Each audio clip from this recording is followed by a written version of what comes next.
Well, hello there. Welcome back to the channel. Today, I am not standing. I'm seated in a chair. I also got a cup of coffee as well. We're not breaking down Halo today. We are going to take a look at the latest Inside Infinite news. Now, I'll be honest in saying I don't typically pay too close attention to Inside Infinite, mainly because I see it as a bit of a tease. I want gameplay. I'm pretty sure you can agree with me at this point that we're kind of starved for Halo Infinite gameplay. If I don't get gameplay, then at least give me pretty screenshots, right? Like, at least they got a nice screenshot right when we get in here. We can just take a second to appreciate this beautiful world that is being built here. I know that the original E3 showcase of the game didn't look too hot, but now I think it's all really starting to come together. Oh my god, it's so beautiful. Oh. But we're not just looking at screenshots today. 343 added a few juicy details on what we can expect when playing Infinite on PC, as well as a couple little tidbits about the multiplayer. So some fun stuff to discuss. By the way, this isn't coming from me, but I heard that it's good luck if you hit the sub button on this channel. And if you join the community, there's a chance that you could save Halo. I know, crazy, right? You might want to hit sub. Okay, I'll stop. Let's dive into this. So the article kicks off with this lovely photo of Halo's landscape. It's very wide, and there's a reason for that, of course. It's the super ultra wide aspect ratio. So if you're on PC and you have one of those super wide monitors, the mega monitors, looks like it's built like a brontosaurus or something, you can appreciate Halo in its ultra-wide glory. So they've got the comparison. The best comparison is down here, where it showcases the FOV and aspect ratio, right? So field of view is one thing. 78 field of view is your default that you expect on console for Halo. So if you're playing Halo 5 or Halo 3 on console, let's say, default is 78 FOV. Now you can raise it up to 120. That's gonna bring things back a bit. You can see way more of the environment around you. Targets become smaller as well, but a more immersive experience. I'd say somewhere in between there is the sweet spot for competitive, probably around 100 to 110. It would be my sweet spot personally. Then you got your aspect ratio. So 16:9 is standard, 21:9 is a wider aspect ratio monitor. Then you got 32:9, which is the mega wide monitor. This image right here, this one really does it justice. You can see the comparison. You got your standard monitor, you see a good amount of the environment. 21:9, world starts to expand. 32:9, and you are Master Chief. Welcome to the Zeta, what is it, Zeta Halo? By the way, if you zoom in a little extra in this image, you'll notice Brute Chopper sitting out front. So I guess that confirms it for Infinite, and finally you can tell your friends to get to the chopper! And then you got the settings adjustments as well. This is great to see. This is something you would expect to see on PC, but kind of new for Halo. We don't typically get the luxury of all these different settings. So field of view, slider bar, nice and easy. Display adapter, display monitor. You can choose the monitor you want to display the game on. Resolution scale, minimum maximum frame rate, VSync. The more I see this stuff, the more it makes me lean towards playing the game on PC instead of console, because this reminds me of an issue on console currently. You don't have this flexibility on console to change all these graphic settings, and this is impacting Modern Warfare right now. For example, in Warzone, in Modern Warfare on console, there's this issue where players, if they're hiding in dark locations, like camping on the bottom of a staircase, it's very hard to see them on console, and you don't really have settings to adjust to make those players visible. But on PC, you've got any setting you'd ever want to change to make those players pop in the environment and to make the experience better and more competitive for you as the viewer. So I feel like PC is always going to have an advantage in that category because of that, and hopefully there are patches if we ever have an issue like that in Halo Infinite, but on PC you just get so much more flexibility, you know? Either way, it's nice to see all these different settings on PC. You can triple keybind your settings as well. So if you're changing your controls, you can have 3 different inputs for crouch, for example. What I hope is that you can have one input for toggle crouch, one input for hold crouch, which I don't really see in this menu. I assume this is, it says work in progress with the display of this menu, by the way. I'm not a huge fan of it just yet. I think like the Halo background maybe should pop more. I feel like there needs to be more to this. So let me know what you guys think in the comments of the way this is displayed. It just seems too simple at the moment. But triple keybind, great idea. Once again, one for toggle, one for hold crouch, I think will be cool. This is making me think of techniques, like advanced techniques like spring jumping. I don't know what they're going to have in Infinite, but having the flexibility of multiple keybinds to do a certain technique could make it easier to perform techniques consistently. Also, I missed these. These are pretty nice features as well. Showing your FPS and ping in an overlay, and also hiding your HUD entirely, which is pretty cool for taking screenshots or to replace it with your own overlay for live streams. Just nice little quality of life improvements that we don't normally have. Okay, so that's the bulk of the settings updates. We got that out of the way. Let's talk about the juicy stuff. The stuff I think you're going to care about. This first one I care about a lot, and that is crossplay. Now, it's not unexpected. We knew it was coming, I think, but just finally getting the announcement, the ability to play with your friends regardless of what platform you or they are on Steam, on Xbox, Game Pass for PC, everyone can play together. That is a massive, catastrophic W. Big dub. This game needs to be built in a way that supports a large community and is sustainable for years to come. The best way to do that is to make the game as accessible as possible, and crossplay accomplishes that. It's already free to play, so you can play it on Xbox, on PC, the multiplayer, for free, and then crossplay brings these communities together. The potential for community size is insane off this one announcement, but not only just size, like the longevity of the community as well. We're gonna last as a community way longer because this is so accessible, so easy to get on and play.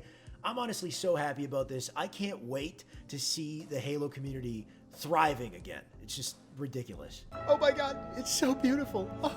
So the inclusion of crossplay has great potential for our community, but of course, this also raises other concerns as well. For example, the graphics settings flexibility that I brought up earlier on PC versus on console, or the fact that you're having mouse and keyboard players versus controller players, or cheating. Cheating is pretty prevalent on PC. How is that going to affect the Xbox ecosystem? Thankfully, they shine some light on some of these questions.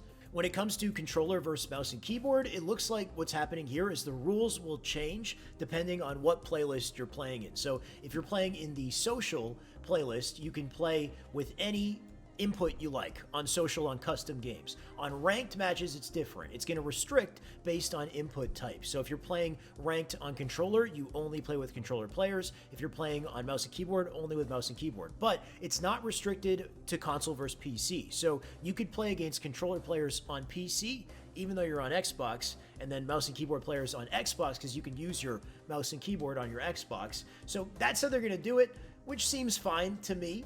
I do have some concerns here, though, that I don't see addressed in the article, and you can let me know if this was addressed at some point somewhere in the comments.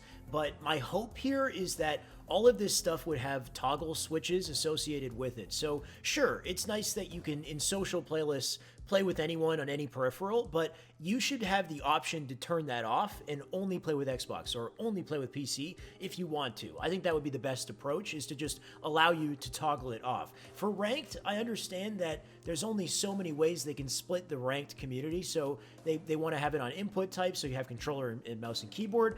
Personally, for me though, I think it would be cool if there was a ranked option that had everything, right? You think if you're a pro mindset player, or if you want to watch the pros play, I would like to see the best controller players play the best mouse and keyboard players and see what happens, see what the best result is. And it would be cool if they kind of open the floodgates on that. But at the moment, it looks like they're just focused on splitting it. So just options is what I hope to see. More toggle switches so that you can choose the experience you want, tailor it to yourself. Speaking of options, I love these little additions as well. They've got Xbox Live, Steam, and apparently Discord integration for both in-game and out-of-game invites. And then this, I think, is so sick. You can host a local multiplayer server on your PC, and then other players on your LAN, both on PC and Xbox, can join the server and play Infinite multiplayer with you. Some of my best childhood memories come from playing Halo 2 LAN parties. Just the fact that Infinite brings back split screen, and then they have a local server where you can play on Xbox or PC, it makes starting a LAN sound easier than ever. And I haven't done a LAN in a long time, but think about esports, the accessibility for esports as well. This is just exciting news. All right, that's cool, but what about cheating and hackers? Because this is a prevalent issue on PC. Many games suffer from this. Modern Warfare, another good example, but also MCC having some issues with cheating, with hacking. So, how do they combat this? Of course, they're aware of it. They know that adding the game to PC opens Pandora's box. They felt like they had to make an anti-cheat solution that doesn't get in the way, doesn't root your machine, doesn't block legitimate applications. They want the most unobtrusive thing possible that ensures a safe way for everyone to play together. That's kind of the basis for their anti-cheat system. They've got more here that says our anti-cheat philosophy is to make cheating more difficult in ways that don't involve kernel drivers or background services. We've done a lot of work securing the Slipspace engine and developing novel ways to protect and change the game to slow down cheating development. When people do cheat, we're focused on catching them through their behavior and not from the data we've harvested from their machines. And then shout out to Mint Blitz, by the way. He expanded on this a little bit in his update on YouTube, saying, we'll stop cheating by player behavior and data. If a player performs abnormally, we'll flag the account, and this stops the hackers at the source, even if they update the program. So it definitely sounds interesting, and we'll see how it all comes together. I think cheating is always going to be a hurdle to get over with PC games, but I think the combination of that and the fact that they're trying to split, at least in ranked, split the mouse and keyboard and controller population. They also talk about trying to make sure that nobody feels like they're at a significant disadvantage because of the way that they're playing within reason. If you're on a really old hardware, understandably, the experience is not going to be as smooth for you. But if they do their job right, in combination with the True Skill 2 ranking system, which is what they use for Halo 5 and I believe MCC currently, and I like the system. I think it works well. We should have a fair shake at the crossplay ecosystem. We'll see. We'll see how it goes. I got so caught up in the video, I didn't get a chance to drink my coffee, and it's cold now. But that's the gist of the article today. Those are the big highlights. What they didn't cover yet, and what I'm very curious to hear about, is esports. Are they going to open up the floodgates with esports and allow both controller and mouse and keyboard support for competition? I know recently Frosty put up a tweet saying he thinks Infinite Esports should be on PC and controller only, and I agree that PC is more stable. It makes sense for esports. It's easier to troubleshoot issues if they arise during tournaments.